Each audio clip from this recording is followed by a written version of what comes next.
Hello and welcome to the Providence College podcast. My name is Joe Carr. Mid-November is a time when many of us pause to think about the sacrifices made by those who have served in our military and to express our thanks to them and to their families.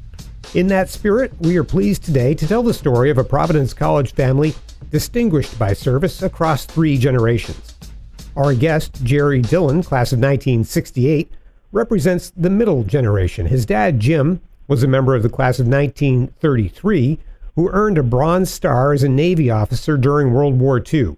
Gerry's son, Ryan, class of 1995, is a colonel in the U.S. Army.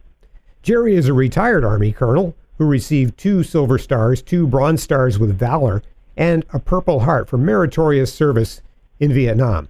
Oh, and by the way, his mother, Kay, was known to generations of PC students, faculty members, staff members, and perhaps most of all Dominicans over the course of nearly 40 years as a member of the professional staff. Gerry joins us today by phone from his home in Florida. Hello, Gerry. Hi, Joe. How are you? Great. We really appreciate your time today, and we're looking forward to telling this story. Having grown up in the neighborhood right around the corner from campus, what are some of your earliest memories of Providence College? Oh, heck, Providence College was my playground. It was directly across the street. I used to joke to some of my classmates that my house was closer to most classrooms than their dorm rooms were. And so Providence College became my playground. It's where I went to play ball with my dad, any pickup, football or baseball games. I climbed trees. I went to St. Pius Grammar School right up the road, so I would walk past the college every single day. So it was there right from the very get-go. How present were Dominican friars in your family's life during your childhood? Very much so. Again, being a communicant at St. Pius, all the priests there were Dominicans. My dad, as you mentioned, went to Providence College. He was a research chemist, and he was dear friends with Father Hickey, who was often a guest for Sunday dinners. And that continued. So we had Father Hickey, we had Father Dorr, we had Father Morris, and that just continued throughout the years. I can, even when I went and worked and lived in Rome, I continued, and Father Quigley, who was teaching in Rome, I would try at least once a month to have him over the house with whatever other Dominican priests he could find, and we would have some drinks and some dinner and just share good camaraderie and some great stories. Oh, Father Quigley is a prince, isn't he? He's one of 2 associate alumni chaplains, now a member of the class of 1960. He's one of our favorites around here, and I'm sure you must have had some great times with him. He's a great character and a great priest, isn't he? He certainly is. I mean, I can remember when I came back to Providence right after Vietnam to teach ROTC and get my master's. I played on the faculty basketball team, and Quiggs was a teammate of mine, and so yeah, our friendship goes way back when. Did he have some game? He certainly had some game. Good to know. Tell us a little more about Father Hickey. To most of us, that's a name that we recognize because Hickey Hall is part of the science complex now, but certainly a legendary friar too. What was he like? Well, he was a very quiet man, but an awful lot of fun. A keen mind. He actually came from the Hickey family of suit fame. And so he shunned all of the family money to become a Dominican priest. And like my dad, he was a research chemist, and so they shared many a story. But he was great. As a youngster, he would bring me up to the labs at Albertus Magnus, and they had the white lab mice. He'd let me play with those. He'd let me blow glass. He would introduce me to the microscope and the wonders that it would uncover. So he was just a real good guy in my book. What kinds of connections did your family have to the faith life of the college? And by the way, I noticed that you seem to be named after an uncle who was a priest. Yeah, my Uncle Gerald, Monsignor Dillon, was Dean of Men at Catholic University. When World War II broke out, he resigned his commission, his post there, and became the senior Catholic chaplain on the aircraft carrier, the Wasp. And so he was always obviously part of the family life. My brother was a seminarian and was just 1 year away from being ordained when he decided to go a different route. Again, Dominican nuns at the St. Pius Christian Brothers at LaSalle, Dominican priests for undergraduate and graduate work at Providence College. It was, you didn't stray too far. You had wonderful shepherds, if you will.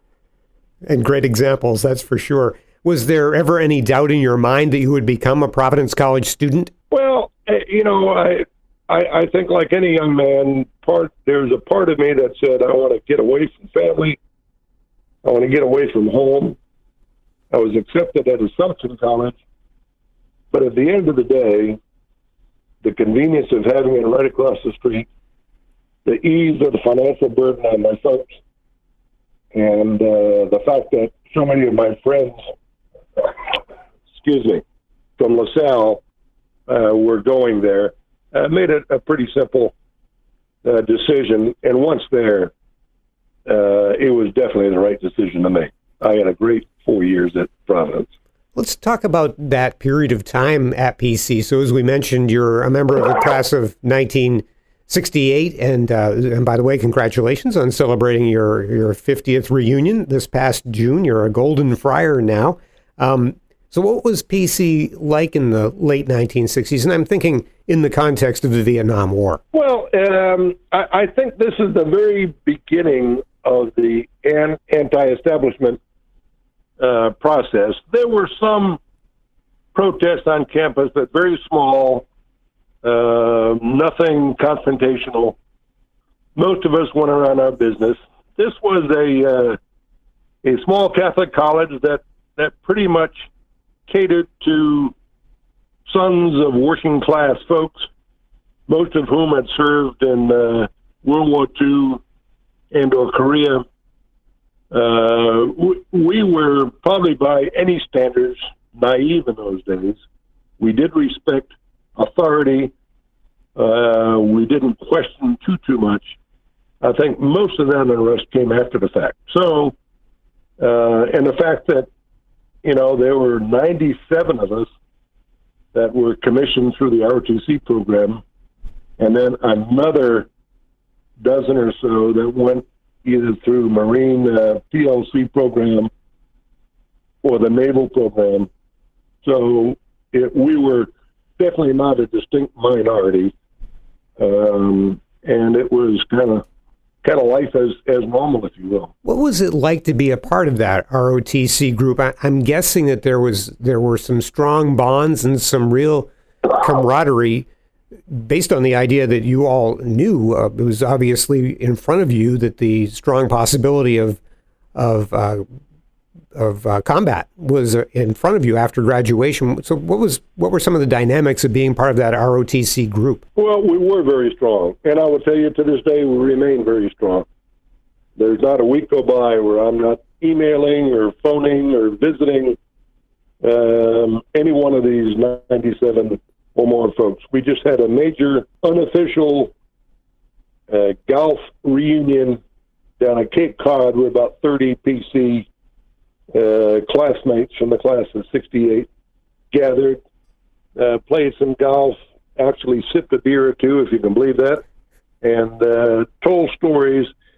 And what hit me during this trip was that after graduation, there were an awful lot more of my classmates that went on to serve in the military, in addition to those Army, ROTC, Marine, and Navy folks I talked about.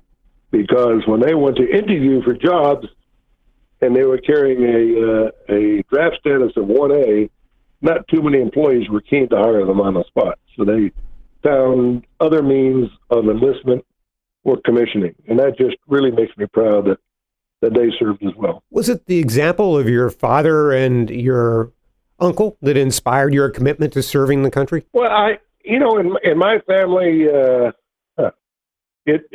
didn't have to say anything. Number one, it was his example, my uncle's example, not just my uncle, the Monsignor, but my mom's brothers, cousins. You look throughout, it was kind of accepted that you don't get something for nothing. A couple of years in uniform, and it didn't have to be the military, Peace Corps, anything, was a very small price to pay for the many freedoms that we enjoyed. So it certainly helped to look around and see these examples out there. But and it was also, I enjoyed the other classmates who were in the program.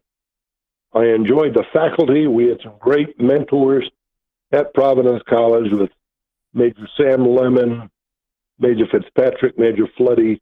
So it really went off pretty well. And once I started, I enjoyed it all the more. And once I got involved with the airborne and the ranger and the special ops side of things, then I really enjoyed it. So it was kind of an addictive progression, if you will. When we talk about your father, your uncles, your mother, for that matter, we're talking about what's become known as the greatest generation. I think it was Tom Brokaw who came up with that name. And boy, it really strikes me that he put those words together perfectly. There's really something to the notion that the people in that generation really accomplished an incredible amount, didn't they? I think so. One of my favorite quotes from Ronald Reagan is when he said, "Freedom is never more than one generation from extinction. It must be fought for, protected, and handed over to them to do the same, or else one day we will spend our sunsets telling our children and our children's children what it was like to live in America when men were free." So freedom is requires payments, and someone's going to pay it. It is not free. So that's kind of inculcated into you, and that's what you try and pass on to your own offspring and to your grandkids and everything else. So hopefully it will continue. What was it about your PC experience that prepared you to lead other people? Well, again, lots of great examples up there. We had a very heavy Dominican friar influence. We had many, many priests on the faculty, a very rich, well-rounded liberal arts education. I mentioned the ROTC faculty already. So there was no question when we graduated that we had a very good moral compass, and we clearly knew the difference between right and wrong. I came back in 71, right after Vietnam, to teach ROTC, military science. And in my third year, I was appointed to the faculty senate. And I remember that one year there was a proposal to do away with mandatory philosophy and theology. And the vote was coming to a head. And in the days leading up to that vote, I had a number of Dominicans on the faculty senate came down to visit me in my office, obviously to try and convince me I needed it. I said, "Father, you don't have to worry about that. I am a product of this. It served me so well in combat situations. I only wish people like Lieutenant Calley had the mandatory philosophy and theology class to help them in their decision making. It was a no-brainer." So obviously that motion got defeated, and now it's all part of the Western Civ program on campus, which is wonderful. To this day, some 40 plus years later, still going strong and fundamental to everything that happens here within our academic program. So an interesting story. Incidentally, for our listeners, if you would like to know more about the Dillon family story, you can check out the fall issue of Providence College magazine, either in print or online. Lots more detail there. A nice story written by Vicki Downing. And one of the anecdotes that Vicki had to sort of leave behind in the interest of the available space relates to a reunion you had, Gerry, 4 years ago with some of the others from your Vietnam unit. Can you tell us a little bit more about that? Yeah, sure. It was, when I came back to Vietnam, we had some tough times over there. I mean, we stumbled upon a much larger unit, and were locked into some very intense combat for a prolonged period of time. And we lost some men of my unit, and so I had taken all those awful memories, and I kind of put it in a hermetically sealed mayonnaise jar and stuck it as far in the recesses of my mind as I possibly could. And it's not something you talk about to anyone about. And it was about 4 years ago. I went home after Christmas, and there was a letter from a return address I didn't know. And it said, "Are you the same Captain Dillon who commanded Charlie Company 2502 in Vietnam? If so, please call or email me." Well, that stirred up some emotions that hadn't been stirred in quite some time. So I called, and it was one of the young NCOs, non-commissioned officers, in that unit. And he said, "We've kind of gathered us from those days, and we're going to have a reunion in Washington, D.C., and we're going to lay a wreath at the Vietnam Memorial, and we would like you to present that wreath and give a speech." And I said, "Wow." And they said, "Well," I said, let me think about this." And it didn't take too long to think, because when your men ask you to do something, you normally don't hesitate at all. So I went, I spoke, we laid the wreath. There wasn't a dry eye in the whole place, including my own. And there was a huge cathartic healing that started to take place right then and there for everyone, including myself. Now, we have had a follow-on reunion every year since. So we have, this is a group, we get about 30 of the men, and again, this is from a crowd of less than 100, and their wives, and sometimes their children. And for us, it's a time to memorialize our brothers that we lost, to rededicate ourselves to healing, to helping each other. And now the mood has changed, and we, quite frankly, have a lot more fun than the initial one. So it has been a great thing. I'm sorry I hesitated at all in the beginning, and now it's something I look forward to. This may be trite or oversimplified, but it sounds like it's a special form of friendship. Oh, extremely. Extremely. Yeah, I will craft a message to them this Memorial Day. I send them one each year, and I normally speak at these events. But they are a special band of brothers. It's really something. Again, Reagan said, some people spend all their lives wondering if they've ever made a difference. But for a military veteran, he does not have this problem. Well, that's particularly true with this band of brothers because of all of the savage horrors that they witnessed. And most of these kids were under the age of 19 years old when they saw this, and no one should ever be subjected to that. So the healing continues. Some have had a little bit more difficulty getting over it than others, but this group has played a huge role in doing so. Well, thank you for sharing that with us.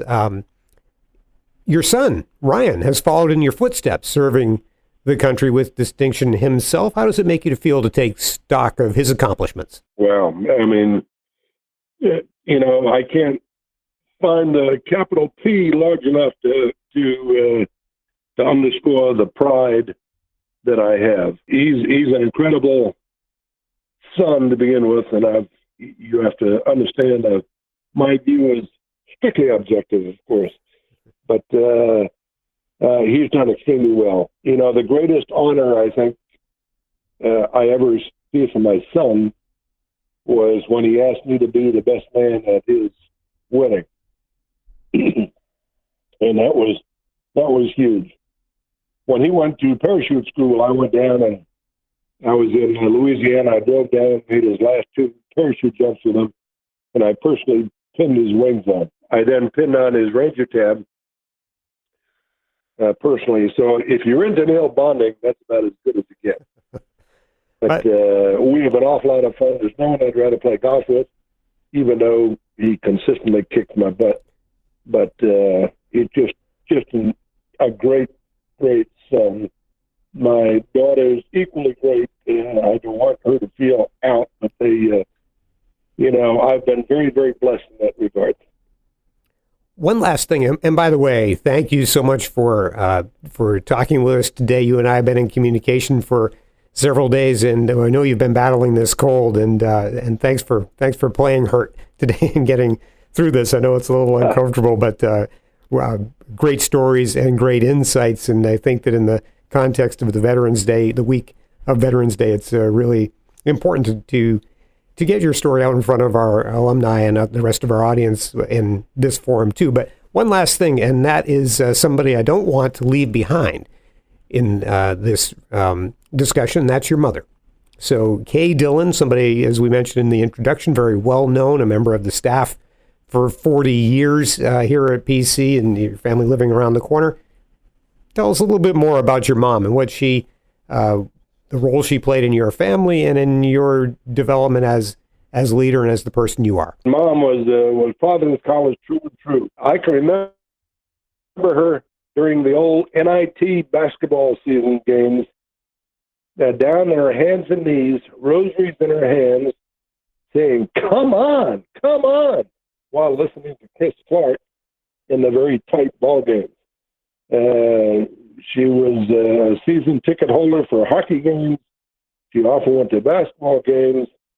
She had 40-plus years at Providence College in one position or another, and absolutely loved it. It was funny. And I'll just tell you this one latest story about, you are who you are because from whence you come. Dad had written all his love letters to my mom during World War II. And she wanted them. She was upset because my father said no. He threw them away, and he didn't want other people reading his mushy mail. Well, when Mom passed, we did, in fact, find the letters. And there was one, and I'll just bring up just a snippet of it. It was written by my father on June 6th, 1944. And it's a handwritten note, and it says, quote, "This is indeed a historic date. Today, the world waits with bated breath while the greatest turning point in the history of mankind is launched." Well, that's about as prophetic as it comes, but it just shows you the strength of my parents in raising us and from whence we got the values that we have. Wow. Well, thank you so much for sharing that with us, too. This has been great, Gerry. We really do appreciate you taking the extra time to talk with us today. And we're so proud of our association with you and your family, and wish you the very best in Florida as we in New England start to get cold. I hope that you are enjoying the time there, and we will look forward to seeing you perhaps next summer if you can stop by campus again when you return to New England for the warmer months. Super. Well, I look forward to that, Joe, and thank you very much. Sorry for the hacking and the coughing. A small price to pay from our perspective to hear your thoughts and your insights. So thank you once again. And to our audience, thank you for joining us today. You can subscribe to the Providence College podcast at all the usual places, and they're available on the college's YouTube channel. Incidentally, beginning with this podcast, we are up on Spotify, so another place where you can gain access to these interviews every week. Feedback is welcome at podcast@providence.edu. Thanks to our producer, Chris Judge. I'm Joe Carr. Until next time.